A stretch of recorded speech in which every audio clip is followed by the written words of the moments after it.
I de forrige filmene håper vi du fikk et godt innblikk i den europeiske union. Men hvilken innvirkning har egentlig EU på din hverdag her i Norge? Har du vært på shopping i det siste? Hvis ja, ta et par sekunder og tenk gjennom hvor de ulike varene egentlig kommer fra. En kan fort bli overrasket over hvor mange ting som du og din familie kjøper som ikke har Norge som opprinnelsesland.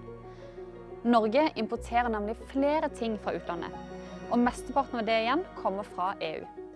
Det kan være sko fra Portugal, vesker fra Spania, klær fra Litauen, penner fra Tyskland, kosmetikk fra Polen eller norske skolebøker trykket i Latvia. I EUs indre marked, som også Norge er en del av, kan varer som er produsert i ett land, enkelt bli solgt i et annet. Dette gir et større utvalg i butikkene og ofte også lavere priser. Men import av varer kan også ha en negativ bakside. Hvis vi ser på eksempelet med bøker igjen. Siden det er billigere å trykke bøker i utlandet, har det blitt økonomisk vanskeligere for norske trykkerier, og flere har gått konkurs, og ansatte har dermed mistet jobbene sine. I tillegg, når trykkeriene befinner seg i utlandet, må bøkene transporteres over lengre avstander, noe som igjen er dårlig for miljøet. Det er også de som hevder at mangelen på norske trykkerier kan føre til at det frie ord eller ytringsfriheten ikke lenger har så gode vilkår. Som du har sett i de foregående videoene, er EU mye mer enn det indre marked. EU ble grunnlagt for å sikre fred i Europa, og ble i 2012 tildelt Nobels fredspris. EU er riktignok ikke den eneste grunnen til at det ikke har vært krig i Europa i etterkrigstida, og flere fredseksperter var også kritiske til at EU fikk prisen. De pekte på at EU ikke klarte å hindre krigen i det tidligere Jugoslavia på 90-tallet, og 2 av medlemslandene var atomstater og tjente penger på våpensalg.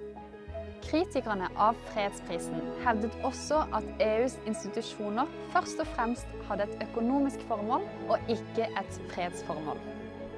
Uavhengig av denne debatten kan man si at EU bringer folk sammen.